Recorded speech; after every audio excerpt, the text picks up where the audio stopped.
Y Alfonsina siempre nos trae de la mano a nuestra queridísima licenciada, ahora le digo queridísima y de todo lo que les dije a las dos licenciadas en el primer bloque, nuestra querida licenciada en psicología, Silvia Andrés. ¿Cómo le va? Muy bien, María, ¿cómo estás? Tardó en contestar, ¿ahí qué le pasó? No, porque estaba viendo a ver qué, claro, muy bien o bien. No, muy bien, por eso me detuve, sí, porque si no hubiese dicho bien. Y me detuve porque dije, no, muy bien. Interesante eso para charlarlo después.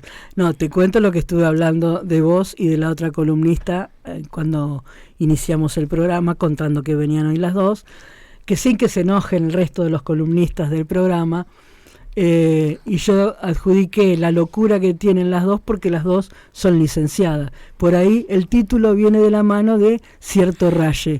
Es probable, no sabemos. Y está bueno lo que pensaste también, ¿eh? Porque fíjate que en la carrera de psicología, en un momento se recibían a los 5 años y el título era psicólogo.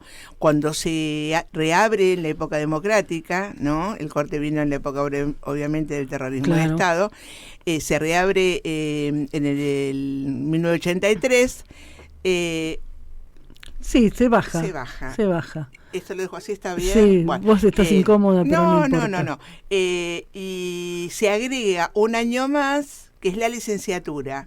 Con lo cual, no es que estás tan lejos, en realidad, de pensar, bueno, ¿cómo habrá salido esa licenciatura también, no? Claro. De hecho, yo soy la tercera promoción que se recibe en ese momento de la vuelta, digamos, a la carrera. Y así que bueno, por eso me sonreí, porque digo, bueno, capaz que algo de locura para poder hacer ese año más, ¿no? Como, no como un agregado, sino como justamente para nosotros es como la licenciatura, es como darle un ámbito y un encuadre al eje de la carrera nuestra, que era muy atravesada realmente desde el psicoanálisis en todos los años. Entonces tuvo que ver con eso en su momento. El otro día me acordaba de vos. Vino el otro día, sí, creo que fue el lunes pasado. Sí. Ayúdame, Mercedes, si vos te acordás. Vino un escritor, Horacio Javier González, que es de Berisso, pero ahora vive en La Plata. Vino a cuenta de una novela que había publicado hacía poquito que se llama El expediente del olvido. Título muy, muy interesante. Sí. Y la novela trata más o menos de un empleado de tribunales que casualmente encuentra un expediente donde figuran su padre muerto y su tío, que aparentemente estaban acusados de hacer una estafa, qué sé yo. Pero toda la trama de la novela tiene que ver con la búsqueda de ese empleado, del archivo, en por qué su padre había sido acusado de estafa. Padre con el cual no tenía muy buena relación, pero en esta búsqueda de ese pasado que él tenía totalmente olvidado y que la madre no quiere recordar y que el tío también se niega, es la búsqueda casi solitaria de él. Trata también de sanar esa mala relación con el padre y a partir que logra saber la verdad de su padre, empieza él a vivir una vida mucho mejor. Te la estoy resumiendo mucho. Una novela que me pareció, además como novela muy interesante, sí. La temática, no dejé de pensar en vos, encima el autor es psiquiatra, así que tiene toda una vueltita sí. Interesante. Sí, por eso te digo, sí. Tal cual, creo que todo tiene que ver con todo esto que planteás, porque recordaba, por ejemplo, cuando vos decís, bueno, no sé por qué le habré dicho, y te dije, bueno, algo estuvo dando vuelta, porque si vuelvo hacia atrás, el haber trabajado en la cátedra de Ricardo Ruiz, que era en ese momento quien se sentó a poder diagramar nuevamente nuestra carrera, hacerla contemporánea, hacerla nueva, hacerla darle esa seriedad científica que tenía que poder tener, reunirse con sus compañeros. Él mismo comentaba que eran reuniones divertidas por momentos, por otros momentos muy ruidosa, porque no era fácil pensar cómo iba a ser nuestra carrera a partir de la apertura de la democracia, claro, ¿no? Teniendo en cuenta de cómo había sido antes, cómo había sido el corte. Claro. De hecho, yo comienzo la carrera de psicología en realidad cuando salgo del Liceo Víctor Mercante, con mis 18 años, y estoy 6 meses en aquella vieja carrera de psicología. Cuando se cierra, cuando empiezan los disturbios, cuando a uno le eligen un destino. Mis libros, como los de muchos, quemados y enterrados. Y en ese momento yo recuerdo que la sensación era, siendo tan chica, decir, a mí hoy me cambiaron la historia. Y entonces recuerdo que con mi viejo, llorando los dos, él consolando a mí, yo le decía, mira, gordo, le decía, yo voy a tener 75 años y yo te puedo asegurar que yo me recibo de psicóloga. Y lo dije así tan lejano como diciendo, bueno, capaz que va a pasar mucho tiempo para que pueda volver a la carrera. Pero de lo que tenía seguridad era que, aunque sea 75 años, yo me iba a recibir. Claro, bueno, fue antes de los 75, pero siempre lo recordé como un momento, como muchos, obviamente, cada uno tiene su lugar de historia, como trascendental, ¿no? Por eso cuando vos dijiste, no sé por qué se me ocurrió esto de la licenciatura, y te dije, y al menos en nuestra carrera algo de esa locura linda, ¿no? esa cosa de darle importancia, de hacer un año más, de permitir que el estudiantado pueda elegir terminar con la carrera en los 5 años y ser psicólogos, o un año más y ser licenciados, ¿no? Como darle ese aporte, ¿no? Y a mí me pareció maravilloso. Y creo que por eso me hiciste recordar estos comentarios que hacía Ricardo cuando comentaba a sus alumnos, o en la cátedra particularmente, que no fue fácil y que eran reuniones muy largas y tal vez muy alocadas. Y no es casual que cuando vienen estos señores militares, la psicología es una de las carreras que cierran. Claro, no, a ver si pensás y aviva giles. Claro, a ver si sos libre para pensar. Claro, ¿no? Claro. Sí. Porque no cerraron todas las carreras, convengamos que psicología, no sé si hubo algunas más o muchas más, pero psicología debe haber sido la primera carrera universitaria que cierra. Sí, y aparte, si uno lo piensa en ese momento, salir de un secundario y estar escuchando a los profesores que te decían, bueno, no sé si vengo la próxima. Claro. Porque a mi marido se lo llevaron. Y uno decía, se nos miramos y decían, ¿se lo llevaron a dónde? ¿A dónde? Claro. ¿De qué está hablando? Bueno, al menos en mi caso, el grupo nuestro, algunas cátedras, terminábamos dando las clases en la confitería del Modelo. Tampoco entendíamos por qué teníamos que ir ahí a estudiar si teníamos la facultad. Y poder ver, por ejemplo, a nuestra profesora, que era rubia, venir con el cabello teñido de negro y con anteojos. Claro. Y entonces decirnos, chicos, tal vez la próxima no venga. Y de hecho no hubo otra próxima. Claro.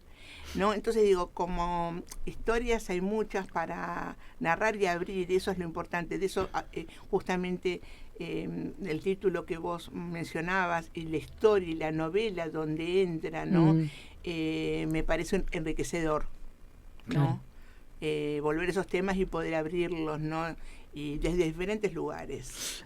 Y ahí se va Gustavo Cerati despacito, en este déjà vu hasta musical que estamos teniendo con Silvia Andrés. Silvia, nosotras nunca preparamos nada, y lo bien que hacemos, pero hoy sí se me ocurrió un tema para vos y para Agustina, nuestra nutricionista después, que como siempre están conectadas. Aunque no se crucen, los temas se cruzan. Tal cual. Y pensaba en la muerte de Silvina Luna, pero no para hablar de Silvina Luna específicamente, pero se me ocurrió porque había leído un posteo, no sé si en Facebook o dónde, que una postura muy interesante, me pareció, que decía algo así como se murió por una cirugía plástica y la siguen mostrando con la cara bonita, cuando ella ya el último tiempo se mostraba como estaba, mal. Uh-huh. Entonces, digo, desde ¿qué nos pasa a nosotros primero como sociedad? Sí. Que de algún modo, no te digo que es nuestra culpa, pero creo que la sociedad, los medios de comunicación, empujan a muchas personas a cambiarse físicamente para gustar. ¿Puede ser que se pueda tener una lectura desde ese lugar? Mira, yo creo que si lo pensamos desde la sociología, te diría que seguramente estaría de acuerdo con esa premisa, ¿no?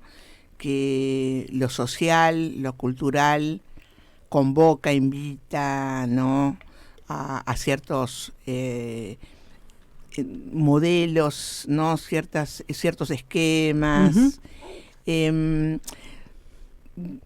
Si yo lo pienso desde el psicoanálisis, lo tengo que pensar desde la particularidad, ¿no? Claro. Lo cual estaría de acuerdo con un sociólogo que lo expresara de esa manera, porque ellos lo que miran es justamente lo macro, ¿no? De lo social y lo cultural. Si vamos a la particularidad, no todos vamos detrás de esos modelos, sería. Claro. Entonces, desde la particularidad y en cada historia, cómo me llega esto que me brindan, que me convocan, dónde está mi seguridad, ajá, ¿no? Interna, la que ni siquiera sé si tengo, solo que ante este impacto, bueno, a ver cómo me paro, a ver qué respondo, a ver qué digo.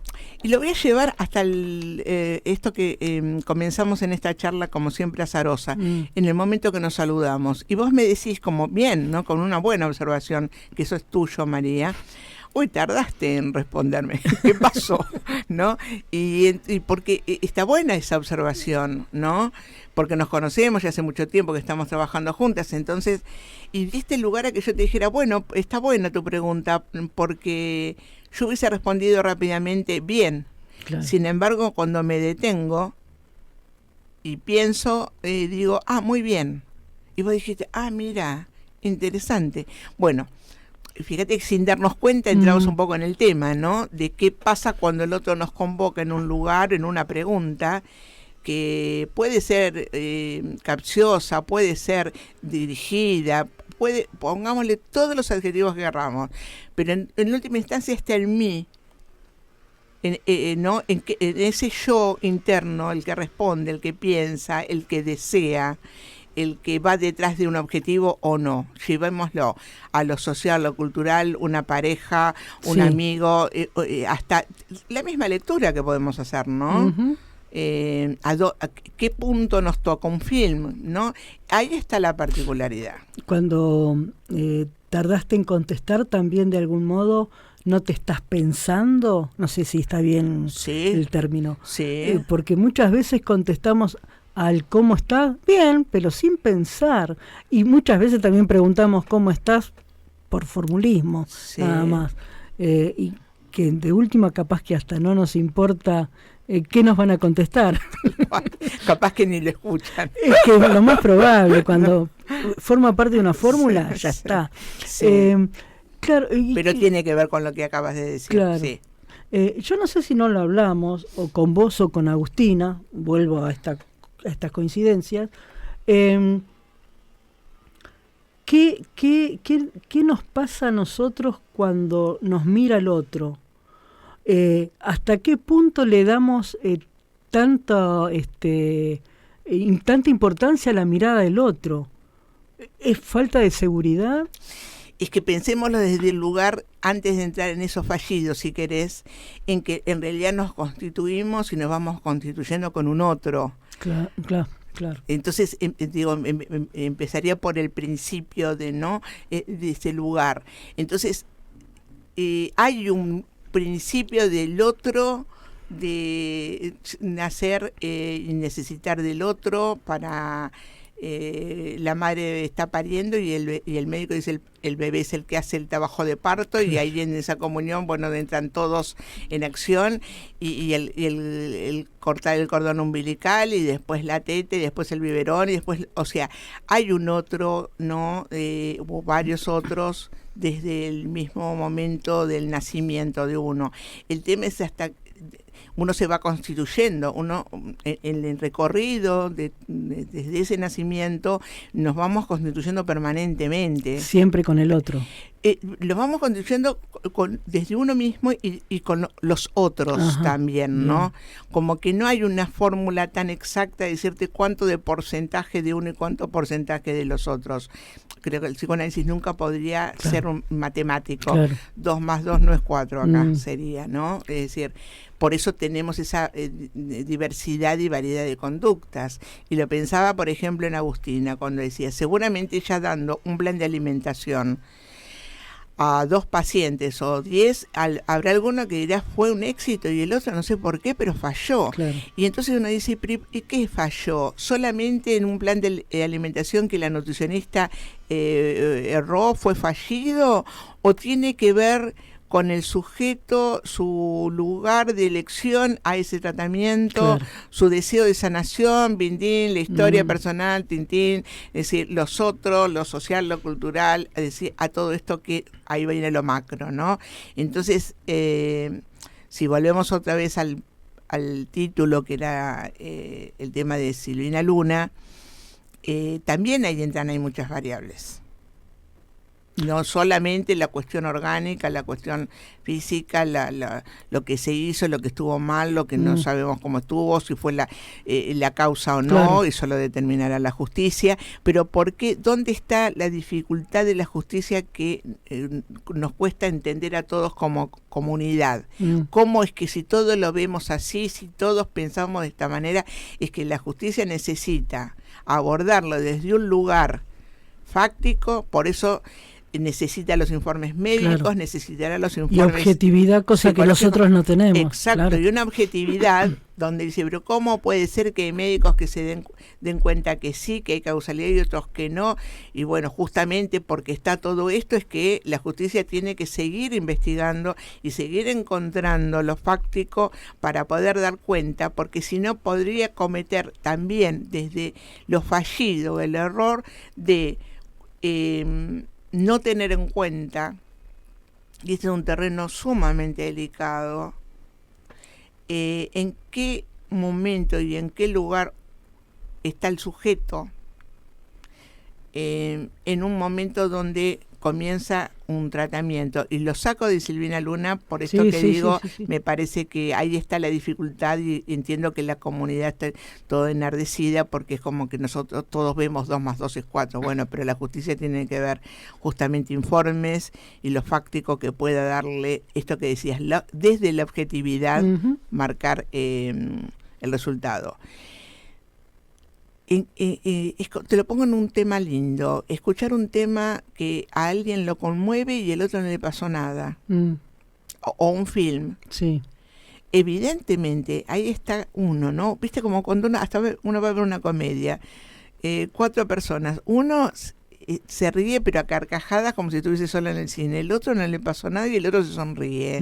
La escena es la misma, pero no a todos nos toca esa escena, o en qué lugar de uno, del humor de uno, de la atención, esto que decías en un momento, atender al otro cuando uno le pregunta cómo estás, porque tal vez hasta cuando me conteste diferente no lo estoy escuchando. Por eso digo, vos lo que tenés es una buena observación y una muy buena escucha. Por eso me parece que para este juego que hacemos permanentemente nos sale siempre bien por este lugar del partener, ¿no? De ese juego que podemos realizar y que los demás también lo comprenden. De hecho, me lo han dicho muchas veces fuera del programa, de decir, esto se nota, se les nota, esto lo escuchamos, y digo, qué bárbaro, porque es lo que intentamos transmitir también, ¿no? Entonces está bueno. Y digo, ahí está la dificultad a veces hasta de transmitir el psicoanálisis, o de poder hacer comprender, bajar línea como para que todos lo podamos entender como, ¿no? Como algo más común a todos, ¿no? Silvia, esta seguridad que nos falta, creo que de 100 personas a 99 y media, se puede construir ¿de qué manera? ¿Solo? ¿En terapia? ¿Cómo? Si Buena se puede, pregunta. ¿cómo? Buena pregunta, porque no significa que todos tengamos que construirnos o deconstruirnos en terapia como si esto fuera la receta, vayamos todos a terapia. No, tiene que aparecer la necesidad, y eso es el analista lo que escucha, si está el deseo o cuál es el motivo de la consulta para comenzar una terapia. Y seguramente desde el motivo de la consulta de un paciente, algo de todo esto va a ir apareciendo. Claro. Se ve, aunque la consulta haya sido A, en el transcurso de las sesiones aparece B, Z, W, o sea, está desordenado, pero van apareciendo estos pequeños ingredientes que han hecho que en algún momento todos juntos el mismo paciente diga, claro, con todo esto, ¿cómo no iba a elegir esta pareja? Entonces, es como que de repente, como dicen los adolescentes, le cayeron todas las fichas juntas. Claro, los adolescentes son clarísimos en decir esto, y es así, como que de repente hay un momento donde sí, todos esos ingredientes que estuvieron dando vuelta en cuántas sesiones, es donde el paciente da cuenta, ¿no? Algo que venía a resolver o algo que ni siquiera se dio cuenta que le estaba pasando y lo está resolviendo. Por eso uno habla de la construcción y también de la deconstrucción de muchos lugares de uno. Y eso es lo maravilloso, ¿no? Como que podemos lograr la humanidad, ¿no? Esto de poder seguir sosteniendo lo que deseamos, lo que nos gusta, pero poder modificar lo que me hace mal, lo que siento que no es mío, lo que me está molestando o lo que tal vez duela.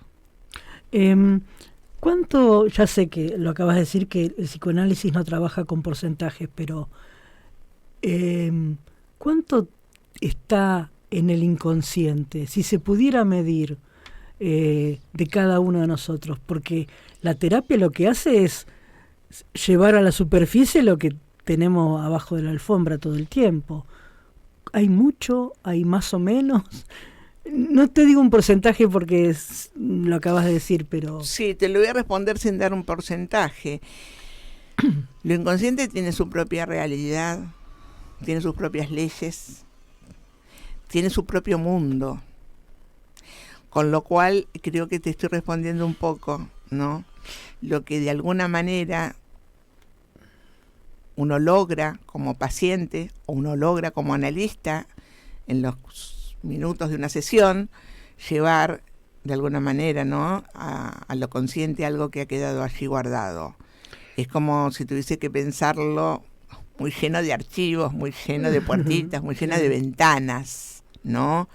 Y a veces se abren muchas ventanas y se siguen abriendo otras y da lugar a otras puertas, como que si tuviese que dar un número, no lo podría dar, pero sí ese lugar de lo más opuesto a nuestra vida. Nosotros somos finitos y somos todos mortales. Claro.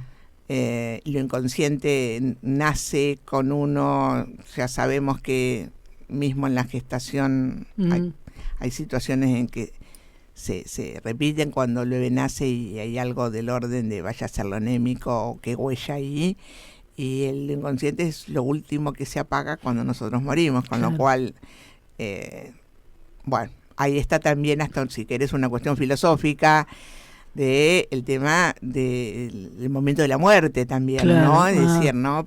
¿En qué momento estamos muriendo? Claro, y está bueno porque son charlas de debates y charlas que como que nos abrimos el tema, no lo cerramos, ¿no? En realidad, sino que lo abrimos para poder saber algo más. Y si querés, desde el no saber encontramos el saber, pero la pregunta es ¿cuánto más? Hoy hablábamos de Cerati en el primer bloque, que estuvo 4 años en coma. En el estado de coma, ¿el inconsciente se sabe si está presente o también se sabe algo de esto desde la medicina o de la psicología? Es que lo inconsciente, mientras no esté muerto el sujeto, lo inconsciente está despierto, digamos. Está en su mundo y está vivo. Claro. Por eso es muy común que los médicos o los terapistas indiquen a los familiares que le hablen. Y de hecho ellos mismos lo hacen, no hace tanto tiempo tampoco, digamos que los fueron incorporando de a poco, escuchando un poco más qué teníamos para decirlos de la salud mental, ¿no? Claro. Es decir, y poder entendernos y comprendernos, y por momentos no, pero por momentos aceptar, y por eso ponen música, le hablan, le cuentan el día, y son los mismos enfermeros, los mismos terapistas, y eso le piden también a la familia, ¿no? Que le puedan decir lo que quieran decirlo, como que no le va a responder, pero sí puede escucharlo. Eso es lo que le dan como explicación a los familiares, ¿no? Y eso también responde, digo, para que el discurso médico mismo lo diga, es porque, bueno. Silvia, como siempre, media hora volando, nos pasamos unos minutitos, pero no me quiero ir sin recordarle a los oyentes que mañana volvés no a este programa, sino a Mujeres con Voz, producido por la Brújula del Sur, este especial de mujeres que sale de 14 a 15 horas. Mañana va a ser todo de nuestra licenciada en psicología, Silvia Andrés, que no sabemos de qué viene a hablar, así que trataremos de seguirle el tren. Silvia, un placer, un gusto, y será hasta mañana en este caso. Hasta mañana, María, y bueno, esperemos que se sumen todos. Ojalá, porque va a ser un tema seguramente que nos interesa a todos.